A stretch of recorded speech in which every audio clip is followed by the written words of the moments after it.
First contact and assessment. The quantum observation array aboard the Meridian vessel, Silent Dawn, hummed with an unusual frequency as senior observer Kaylen reviewed the data streaming in from Sol 3. Her crystalline appendages shifted colors from their usual calm blue to an agitated purple as she processed the readings. "This can't be correct," she muttered, her voice resonating through the ship's organic walls. "Run the temporal analysis again." The ship's bioneural network complied, displaying a holographic timeline of human technological advancement. The results remained unchanged, causing Kaylen's crystalline form to pulse with concerned amber light. 2 centuries. That's all it had taken them. From primitive combustion engines to quantum computation experiments. From crude radio waves to manipulation of gravitational fields, albeit clumsily. The development curve was nearly vertical, defying every established model of civilizational progress the Meridian Collective had gathered across 12 galaxies. First observer Kaylen, a harmonic voice chimed. "The Council awaits your preliminary report."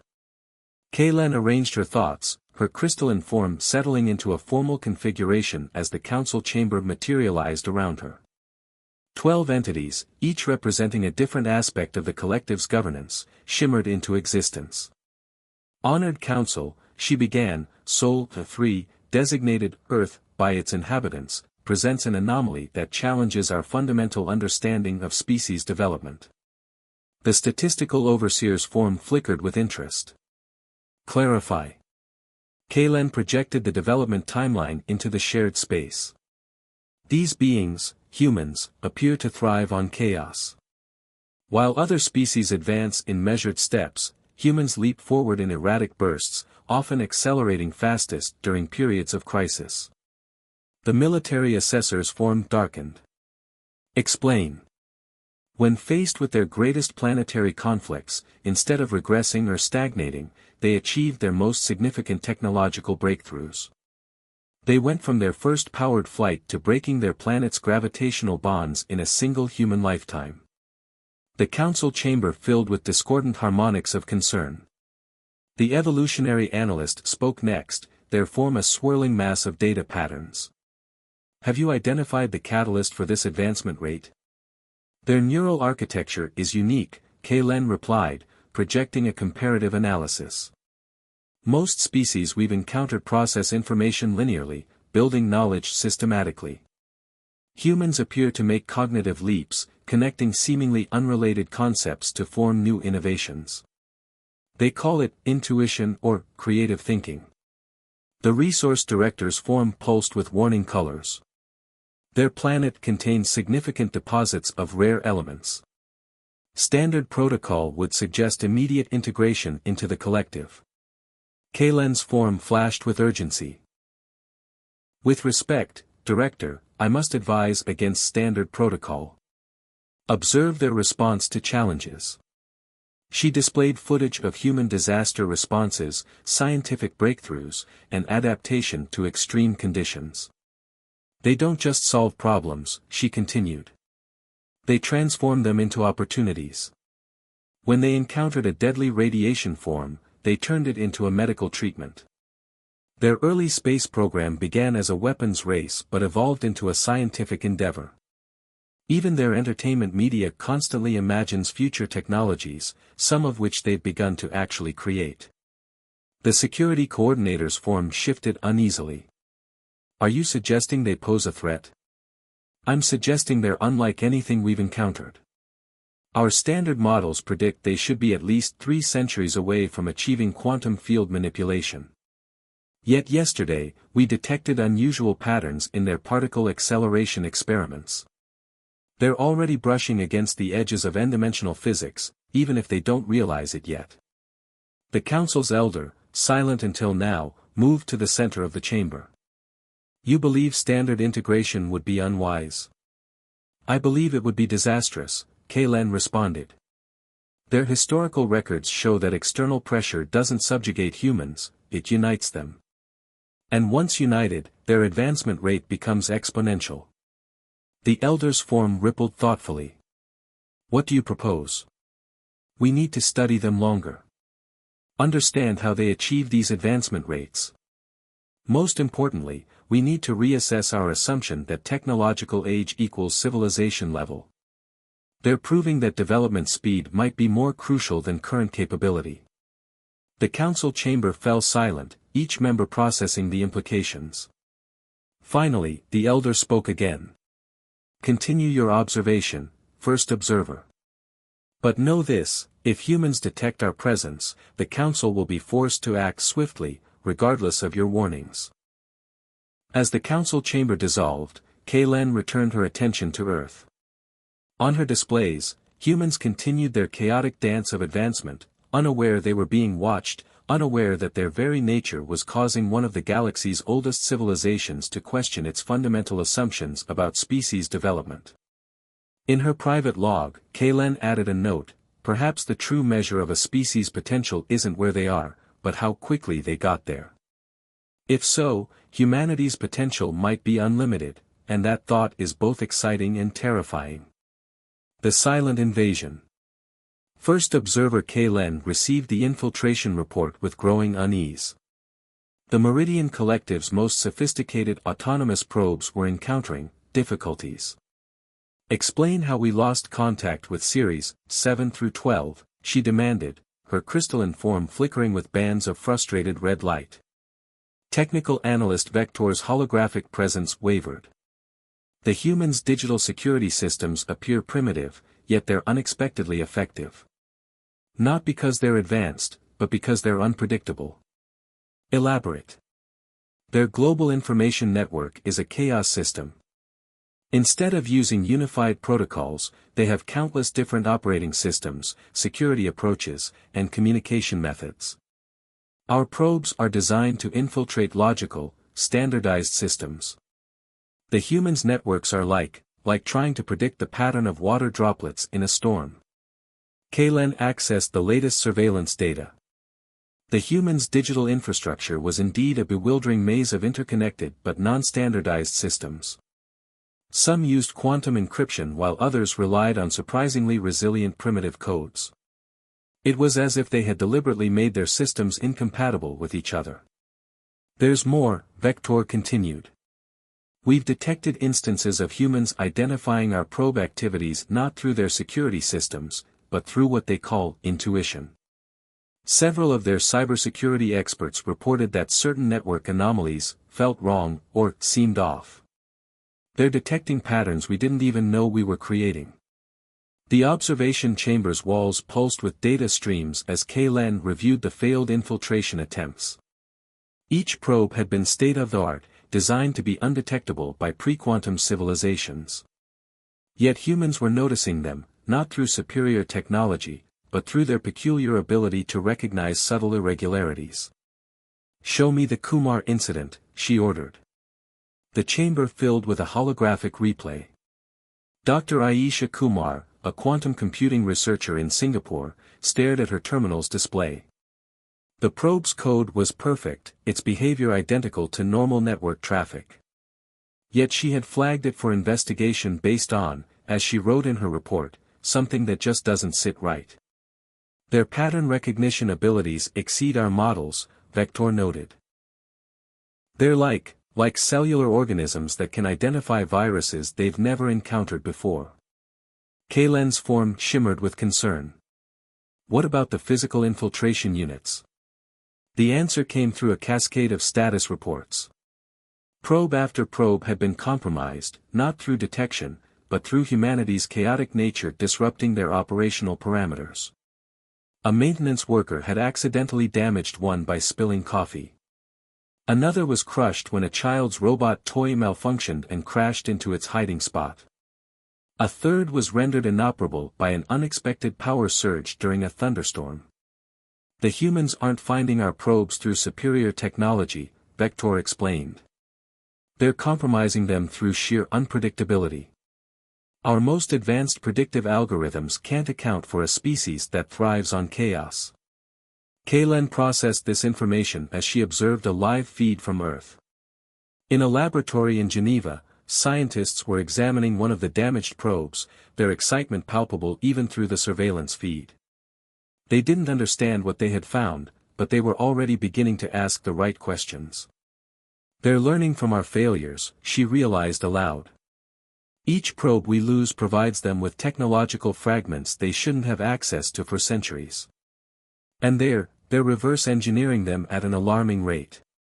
A new alert flashed through the observation chamber.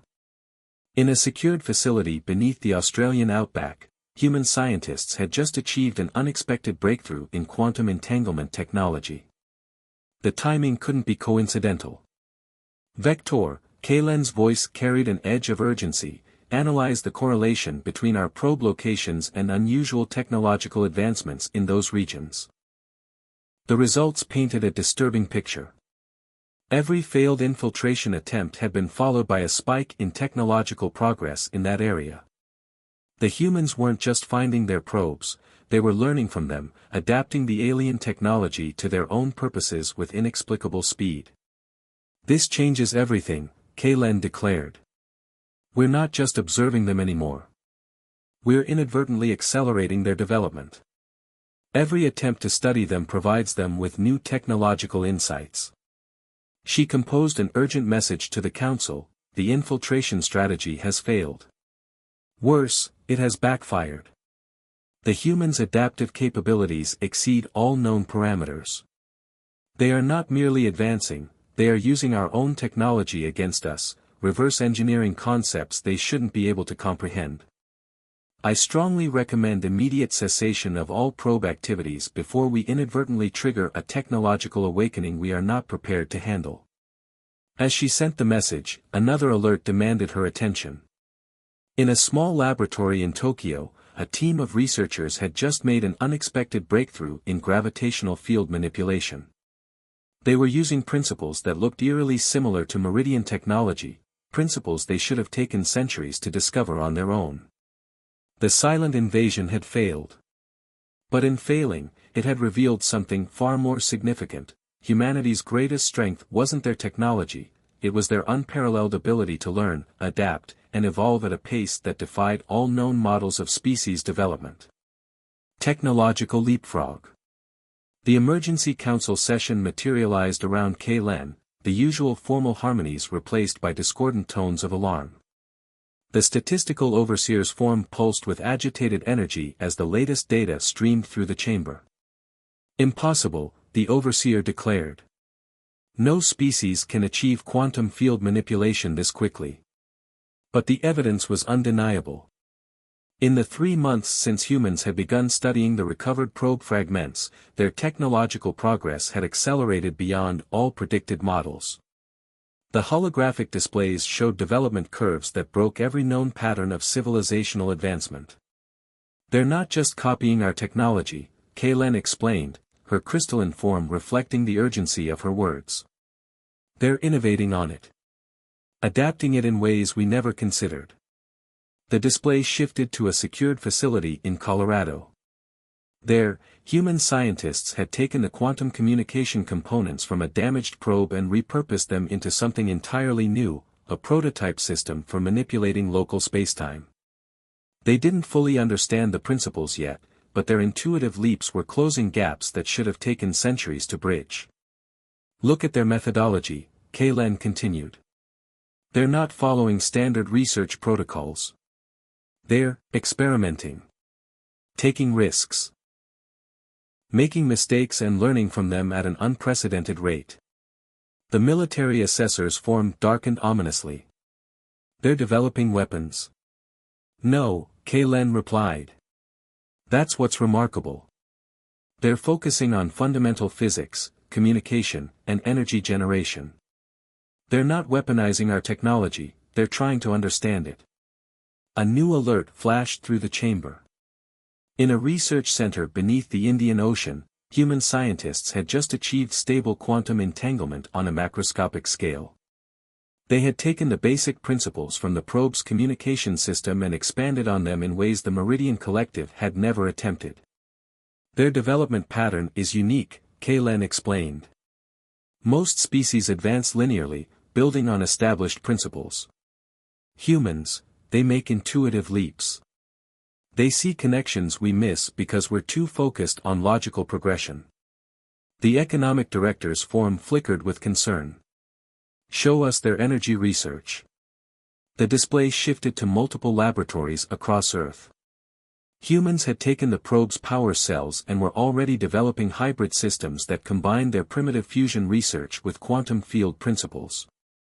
Their approach was unorthodox, even dangerous by Meridian standards, but it was working. They're not afraid to fail, Kalen observed. When their experiments fail, they learn. They adapt. They try again with modified approaches. Their chaos drives innovation.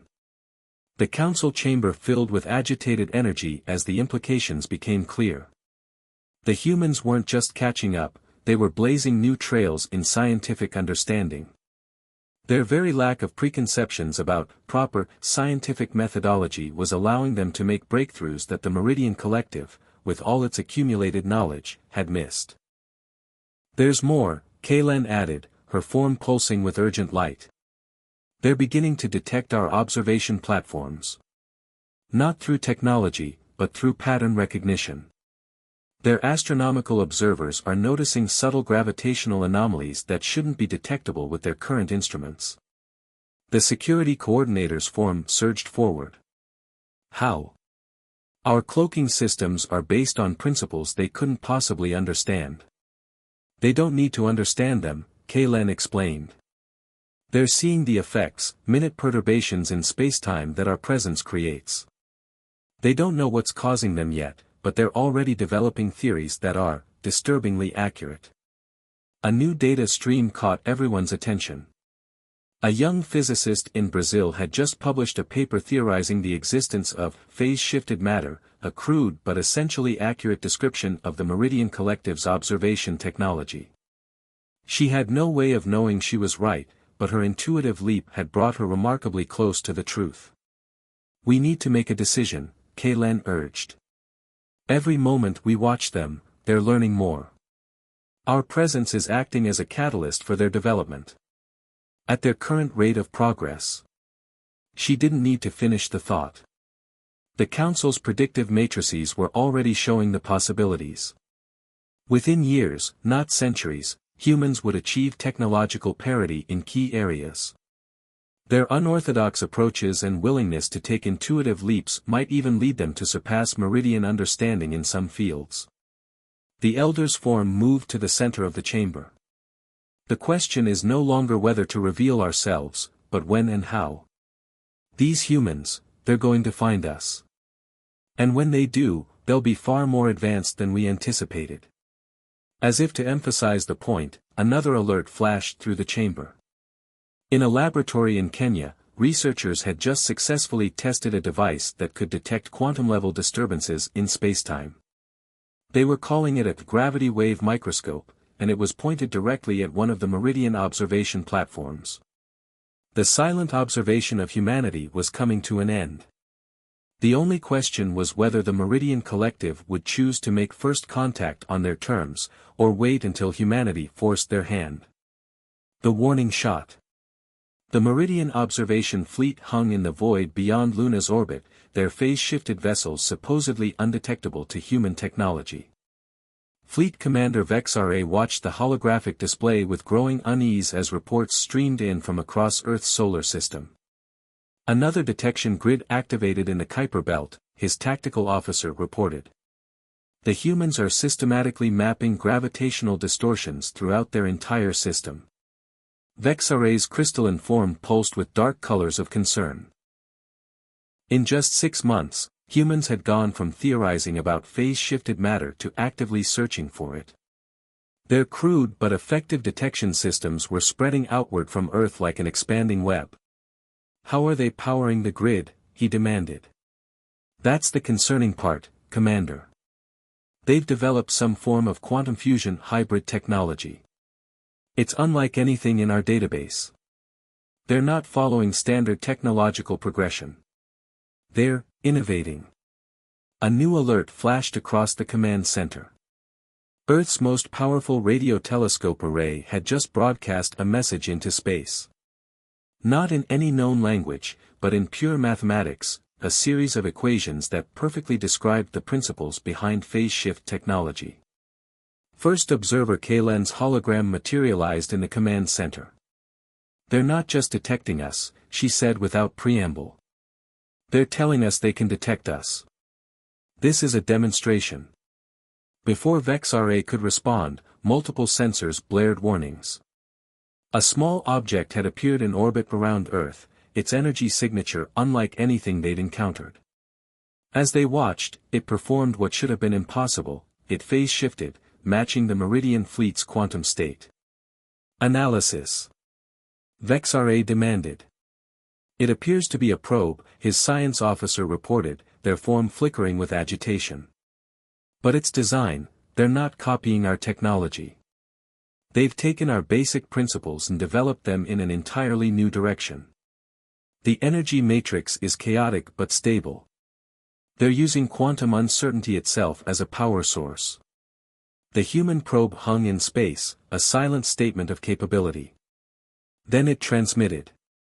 Not in radio waves or standard quantum communications, but through controlled fluctuations in the fabric of spacetime itself. The message was simple: coordinates for a location on Earth's moon, and a time. "They're requesting a meeting," Kaylen observed. "On their terms, in their territory." "It has to be a trick," VexRA argued. "They can't have advanced this far so quickly. Our models show." "Our models have been wrong about humans from the start," Kaylen interrupted. "Look at this." The display shifted to show various human military installations around the globe. What they saw caused a wave of discordant energy to pulse through the command center. The humans had quietly constructed a network of devices that could only be quantum field projectors, crude by Meridian standards, but the implications were clear. "They've weaponized the technology," VexRA realized. "No," Kaylen corrected. "They've developed defensive capabilities. There's a difference. They could have kept their advancement secret, waited until they could strike first. Instead, they're showing us their hand. They're inviting dialogue." Another alert demanded attention. Human quantum laboratories across the planet were powering up in synchronized patterns, creating a complex web of interdependent fields. The message was clear: they could coordinate globally, act as one when needed. "We're receiving a transmission from their United Nations," the communications officer announced. The message appeared in the holographic display, translated from multiple Earth languages. "To the observers beyond Luna, we understand your interest in our development. We also understand the choice you face, to treat us as a potential threat or as potential allies. The technology we've demonstrated is not a threat, but an invitation to dialogue. We've shown you what we can do, not to intimidate, but to prove we're ready for honest communication between equals." VexRA's tactical displays lit up as more human quantum installations activated. They weren't charging weapons, they were creating a vast detection grid that could track every phase-shifted vessel in the solar system. The humans had turned their entire planet into a sensor array. "The Council must be informed," VexRA declared. "The Council is already aware," Kaylen responded. "They're watching this through my feed. This is the moment of decision. The humans have demonstrated they can detect us, match our phase shift technology, and coordinate globally. They've done in months what should have taken centuries. The question is no longer whether they're ready for contact, but whether we're ready for what contact with them might mean." The human probe remained in position, its very existence a testament to humanity's unprecedented rate of advancement. It represented not just technological achievement, but a fundamental challenge to the Meridian Collective's understanding of civilizational development. The choice was clear: acknowledge humanity's achievement and engage as equals, or risk turning a potential ally into a confirmed threat. As the Meridian fleet hung in space, calculating their response, Earth's quantum detection grid continued to expand, mapping every phase-shifted vessel in the solar system with growing precision. The age of silent observation was over. Humanity had demonstrated they were ready for more. Unexpected allies. The Lunar Conference Facility, constructed in mere weeks by human quantum engineering teams, defied Meridian architectural expectations. Instead of following standardized designs, they had created a structure that merged Earth's natural materials with their newly developed quantum field technology. The result was both primitive and revolutionary, a perfect metaphor for humanity itself. First observer K-Len led the Meridian delegation across the facility's main chamber, her crystalline form reflecting the Earthlight streaming through carefully engineered windows. The human representatives waited at a circular table, their faces illuminated by the soft blue glow of quantum field stabilizers. "Welcome to Luna Station," Dr. Sarah Chen, Earth's chief negotiator, smiled. "We thought you might appreciate a neutral meeting ground, close enough to Earth to demonstrate our sincerity, far enough to ensure mutual comfort." The Meridian delegation settled into their designated spaces, their forms shifting through subtle color patterns that the humans' quantum sensors could now detect and interpret. The humans had even adjusted the local gravity field to match Meridian preferences, another small but significant demonstration of their rapid mastery of advanced physics.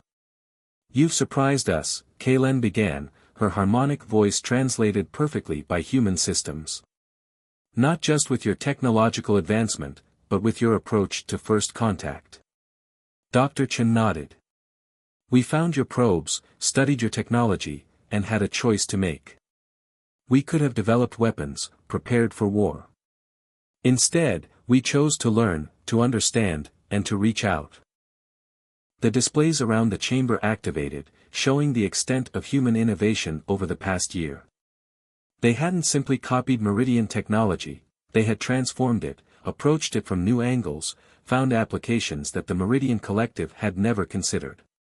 "Your quantum fusion reactors," one of the Meridian scientists noted, their form pulsing with scientific curiosity. "They shouldn't be stable. They violate dozens of established principles." Dr. James Okonjo, Earth's lead physicist, grinned. "That's because we didn't know those principles were supposed to be unbreakable. We saw the potential in your probe's power systems and asked, why not, instead of why." The chamber filled with holographic displays of human innovations, quantum communication systems that used chaos theory to achieve unprecedented security, gravity manipulation technologies that approached problems from entirely new angles, and energy systems that merged primitive human engineering with advanced quantum principles in ways that somehow worked better than they should. "You've achieved in months what should have taken centuries," K-Len observed. "How?" "We adapt," Dr. Chen explained. "Humans have always faced challenges by finding unexpected solutions. When we discovered your probes, we didn't see a threat, we saw an opportunity to learn, to grow, to evolve." The display shifted to show Earth's new global quantum detection grid. What had initially seemed like a defensive system revealed itself to be something far more sophisticated, a prototype for a new form of space exploration technology. "We want to explore the galaxy," Dr. Chen continued. "Not as subjects or rivals, but as partners. Your technology showed us what's possible. Our innovation can show you what's achievable when you stop following established paths and start blazing new ones." K-Len's form shifted to a deep blue of realization. "You're proposing an exchange. Not submission to the collective, but collaboration with it." "Exactly," Dr. Chen smiled. "You have centuries of accumulated knowledge. We have the ability to look at that knowledge from new angles, to find possibilities you might have missed. Together, K-Len finished, we could advance faster than either of our civilizations could alone." The chamber fell silent as the implications sank in. The Meridian Collective had encountered thousands of species, but always as superior beings uplifting primitive cultures. Never as equals meeting equals. Never as potential partners in exploration and discovery. A signal chimed, the Meridian Council had reached a decision. Their unified response appeared in the chamber's translation matrix: proposal accepted. The human species has demonstrated not just technological capability, but wisdom in its application. Full diplomatic relations are authorized. Dr. Chen extended her hand, a human gesture of partnership that the Meridians had studied. Kalen extended her crystalline form in response, creating a bridge of light between their species. To the future, Dr. Chen said. To possibilities we haven't yet imagined, Kalen responded. As Earth rose over the lunar horizon, casting its blue light across the conference chamber, both species recognized this moment for what it was, not the end of humanity's rapid advancement, but the beginning of something far greater. The galaxy was about to discover what happened when human creativity and adaptability merged with Meridian knowledge and experience. The age of observation was over. The age of collaboration had begun.